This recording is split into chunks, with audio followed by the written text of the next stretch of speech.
What's up, YouTube? I'm Mike, and today I'm back with my second attempt at shooting my cycle update video. I think I tried to shoot this yesterday, and I got off onto a trend rant. May 28th, day before yesterday, I tried to give you guys a cycle update, started ranting about marriages and parenting, which I want to do on the Trenbolone come up. So, for those of you who are curious, what the hell is going on with this permablast? We are now into, I think, week 22. Is that right? Where's my previous video? I think people are getting bored with these videos. They're not quite doing as good. You know, it's like if you do like a normal 16-week blast, people actually follow along with the whole blast. When you're like, it's week 85 of a gram and a half of gear, they're like, who gives a shit about this dude anymore? But yeah, so we're technically somewhere into week 22, it appears. Again, I'm not gonna fucking rehash the whole thing. It's too much of a beatdown. Go back and watch the other videos. Where we are at currently with this cycle, I am taking 500 milligrams of Test C per week, 400 milligrams of Mast E per week, 200 milligrams of Nandrolone decanoate per week. What? Test and Deca? You can't do that. Todd Lee was very clear that you can never take Test and Deca. But I'm doing it. 500 milligrams of Test C, 200 milligrams of Nandrolone decanoate, also known as Deca, per week. And I am now up to 80 milligrams of Trenbolone E. Ooh, a little chirp off these teeth. Somebody was trying to I think they were attempting to take a shot at my teeth. Like I would be insecure, these fucking beautiful, goddamn perfect looking pearly whites. Like I don't understand that. Like that's like the dumbest insult. Like what's next? They're gonna be like, are you proud of those beautiful fake breasts that your wife has? Yeah, I am. Yeah, they're not real. We paid a lot of money for them. They look fucking great. My teeth are not real. They used to be terrible. They look great now. I'm really proud of them. It's like the worst attempt at fucking attacking somebody. Now, if I had gotten dentures, I would probably feel very different. But these bad boys are anchored in. Nevertheless, getting back to the cycle, I'm also taking 50 milligrams of Proviron per day, although I may be getting ready to stop that. And I am now back up to 20 milligrams of MK677 per day. Holy shit. MK677 at 20 milligrams has got me with the ravenous appetite again. So what I did this time, and I did it successfully for anybody who's curious, I started the MK677 at 5 milligrams. It was day 2 or 3 that I slipped into an MK677 coma during the day. That was the only lethargy I have had, or the only lethargy that led to sleep, at least, that I have had since I've been back on the MK677. Man, I just got through eating 1,200 milligrams of pizza, and I could just feel I got a knot in my belly. That's a lot. So what I did is I started at 5 milligrams, and I stayed at 5 milligrams for like a week until until I felt like my appetite plateaued, and then I just tiered it up. I went to 6, 7.5. This is all twice a day doses. So 5 milligrams twice a day, 6 milligrams twice a day, 7.5 milligrams twice a day. Now I'm up to 10 milligrams twice a day and have had zero lethargy at any of these doses outside of that one bout that was on like day 3. So you can definitively, what's the word I'm looking for? It's another word. It's another word for taper. Whatever it is, titrate. You can definitively titrate your dose up on MK677 to avoid what can be rather crippling lethargy. I'm very happy to report that last night I was tipping the scale a little bit more than 208 pounds. So when I started back out of the hospital, I had a morning weight of 189, and I am now up to 205 in the morning, 208 point something, I forget what it was. 0.2, 0.4, a little over 208 in the evening. I'm finally starting to feel good about the way my chest and shoulders and about the way my physique is looking. I'm not back to 214, but I'm gaining on it. And I'm feeling pretty confident in my physique again. It's not perfect, but we're getting there. I think that once the trend gets a little bit higher in my system and I get a little bit more of the trend aesthetic back, that I will be feeling my look again a lot better. If you notice, I know there's gonna be somebody who still talks shit, because it's like there's this one fucking retard, he just likes to talk about my puffy face. I have been able to get back to 208 with still, you know, like with lines in my face. I have not had the return of the massive moon face. I would like to point something out that has got me miffed. I cannot understand what is going on. I don't know what the fuck they did to me in the hospital, but if they accomplished anything, somehow they like fixed my blood pressure. I don't know what the fuck is going on. I just got I have been taking 80 milligrams of telmisartan a day, which is half my usual dose. The reason that happened is because I started having I had some weird bouts of low blood pressure. So like a couple of weeks ago, my wife and I were cleaning the house and I started feeling real dizzy and just feeling strange. And I checked my blood pressure and it was like 98 over 54 or some crazy shit. I don't remember what it was. It was lower than I'd ever seen.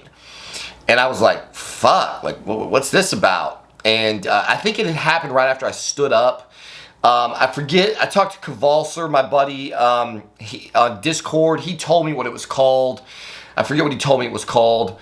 But it went away. It was transient. And so I kind of laid down for a little while, and then whatever caused it went away, and my blood pressure started climbing back up, and it got back to like, you know, 111 over 80 something or whatever.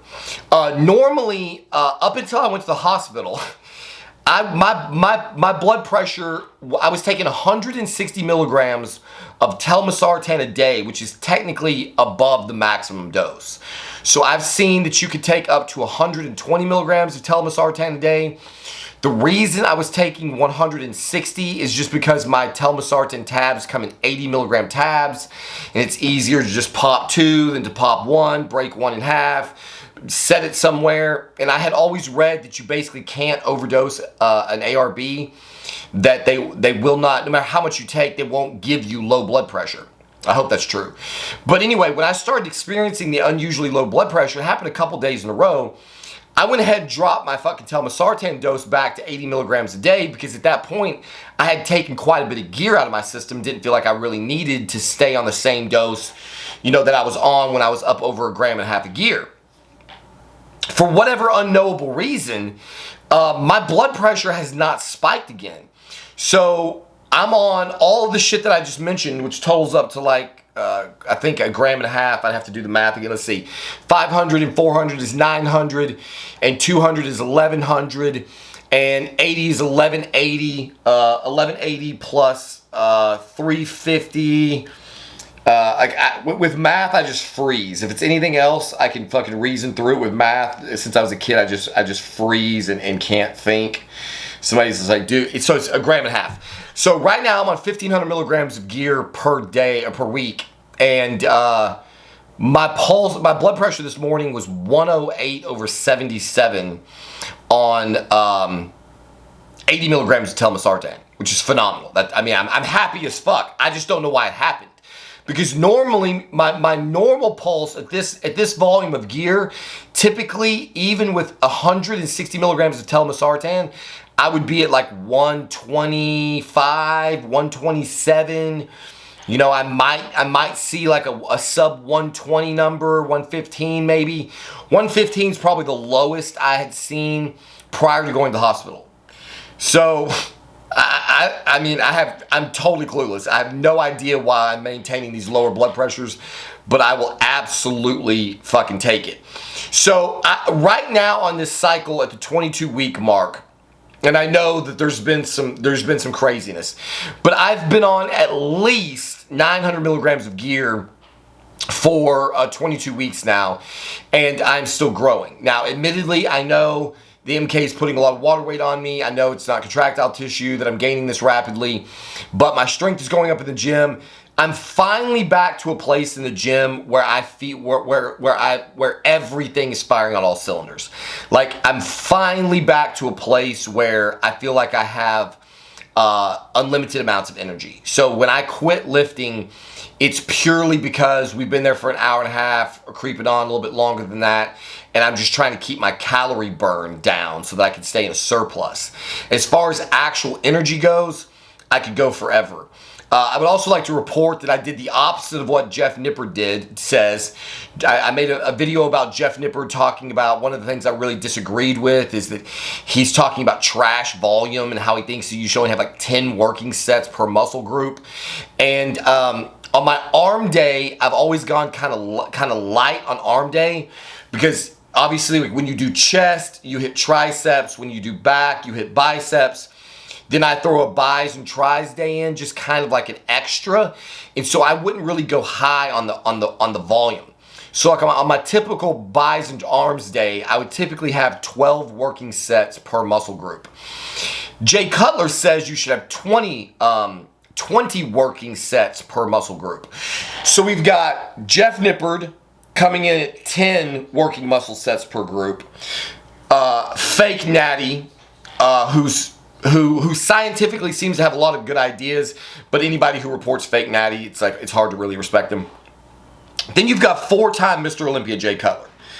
So when I'm trying to decide who do I want to listen to about my training volume, I'm going to go with 4-time Mr. Olympia Jay Cutler and see what happens.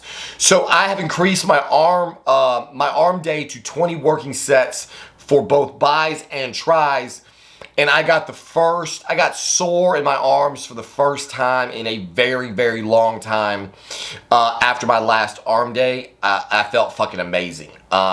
So I've gotten back to having limitless energy in the gym. I suspect that means that my liver is fully recovered.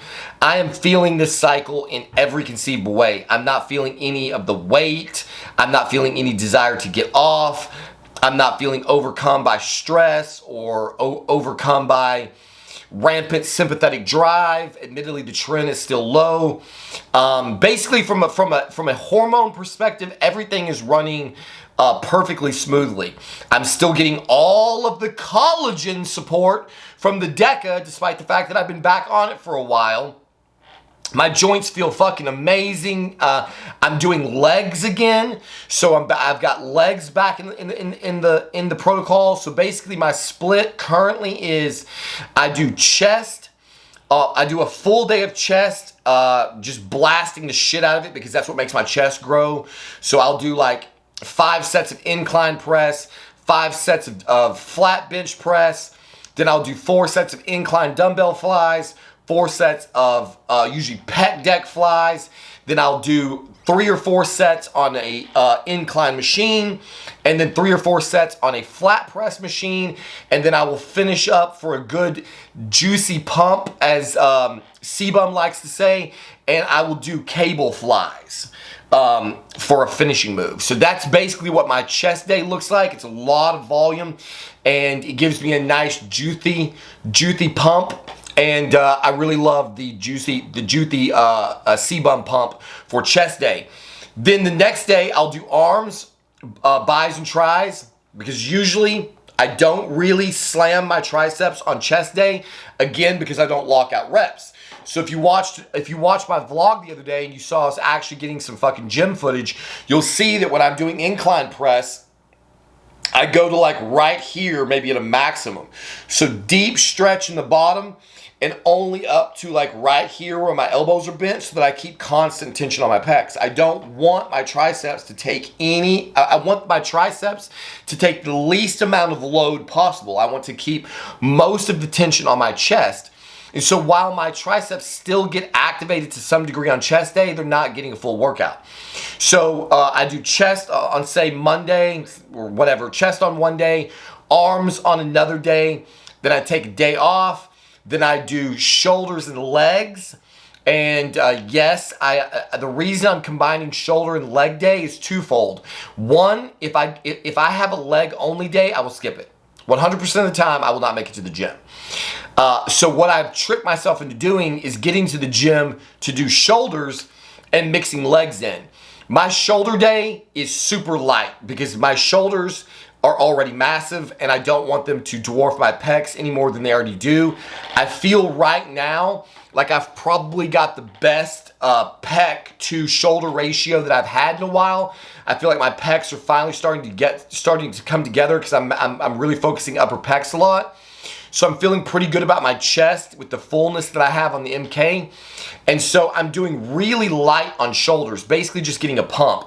So I'll do like shoulder press on Smith machine.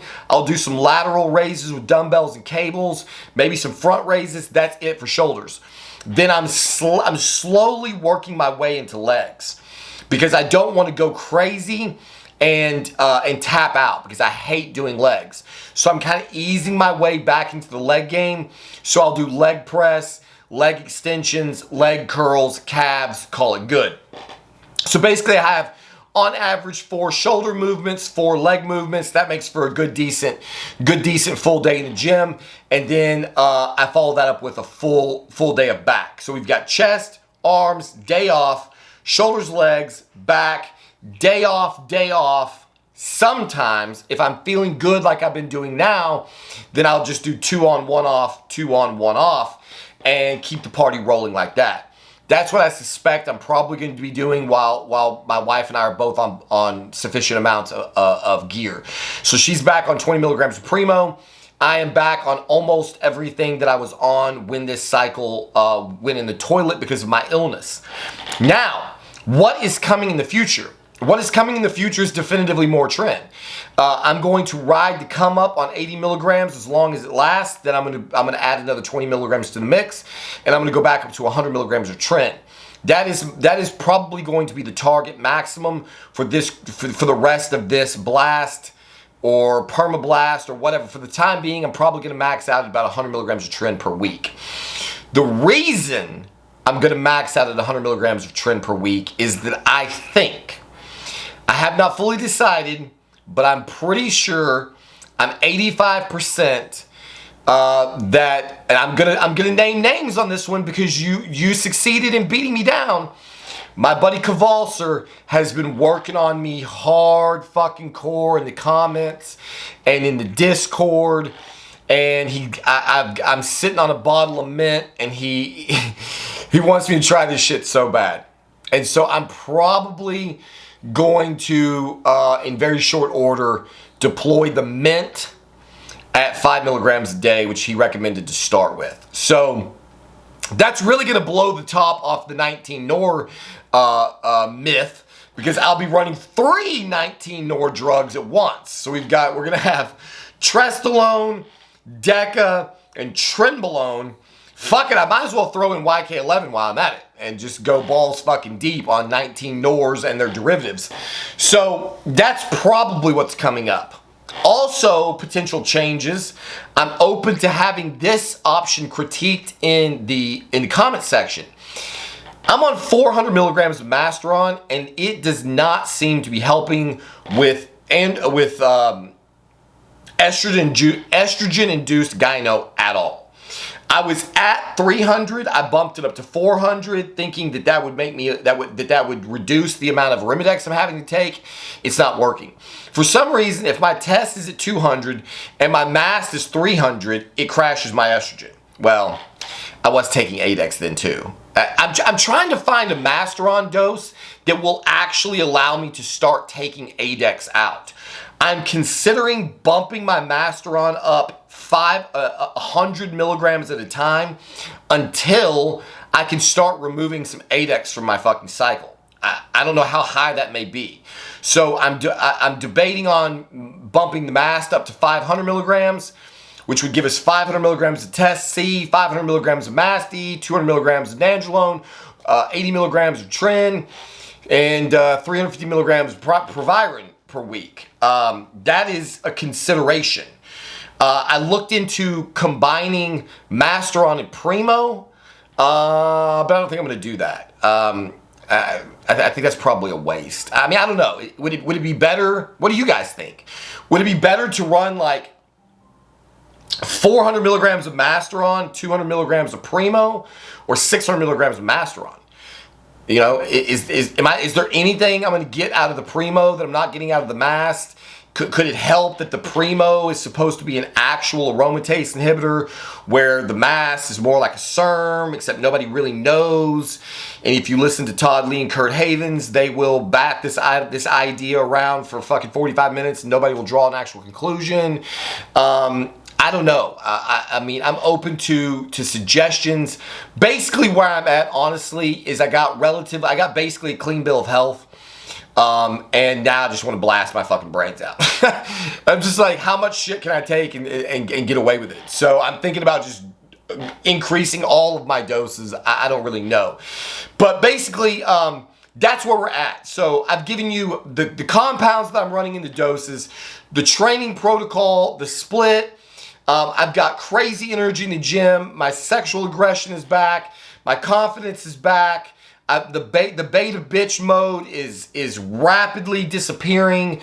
I'm just taking it from my wife left and right, and so that's back in normal fashion.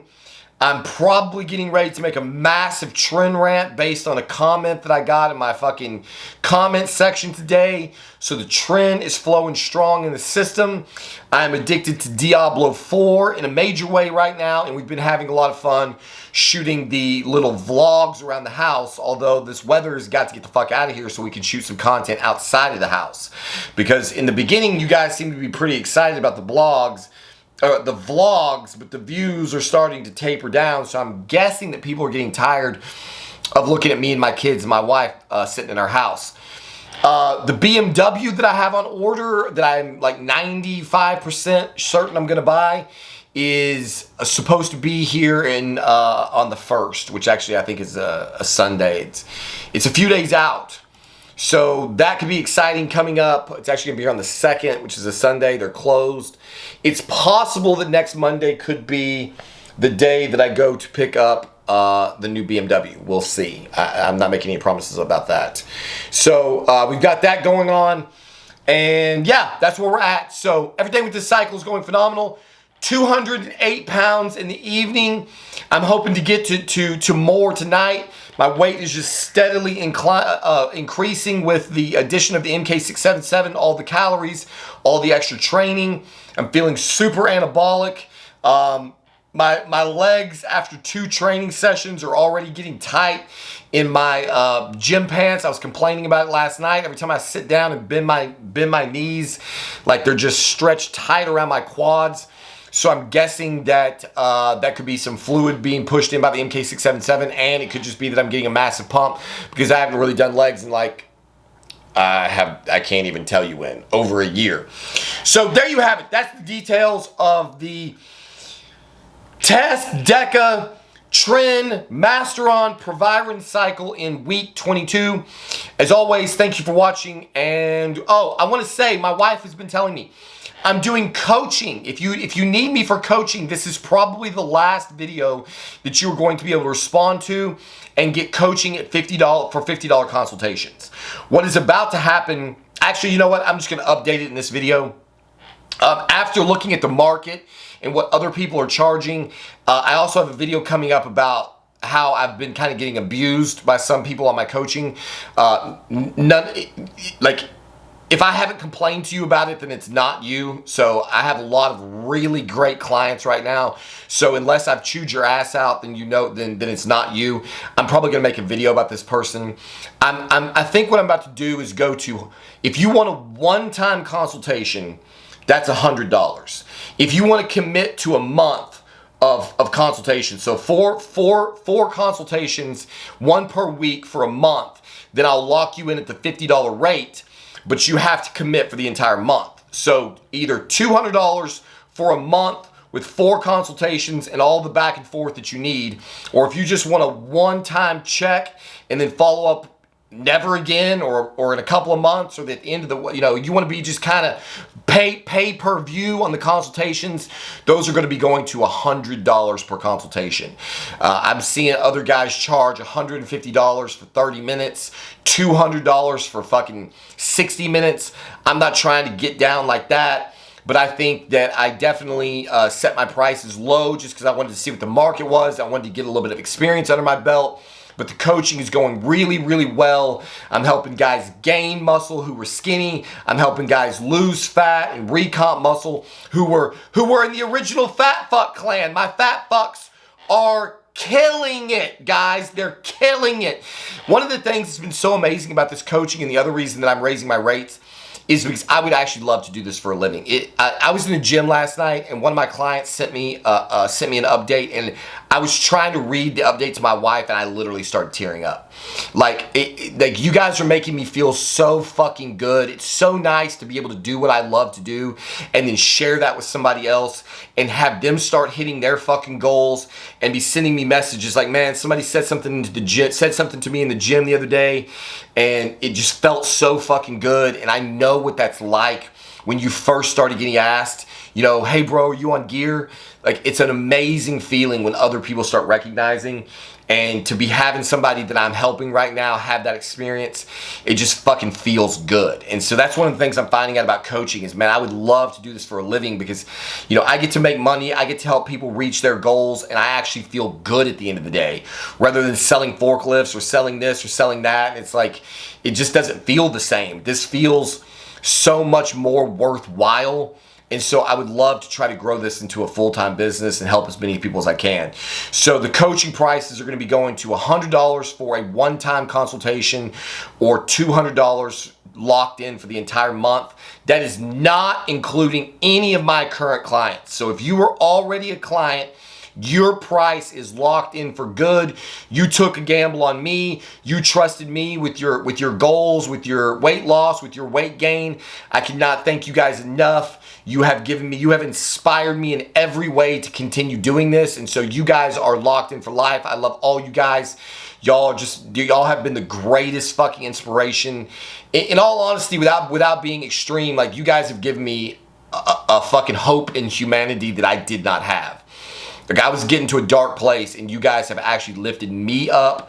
And so for that, I have to say thank you. You guys are locked in for life. Anybody new who didn't trust me out the gate, you're going to pay a little bit more, because now I know my worth. So also, please follow my wife on YouTube. She's starting to make more videos. We're trying to get her to 1,000 subs so she can get monetized.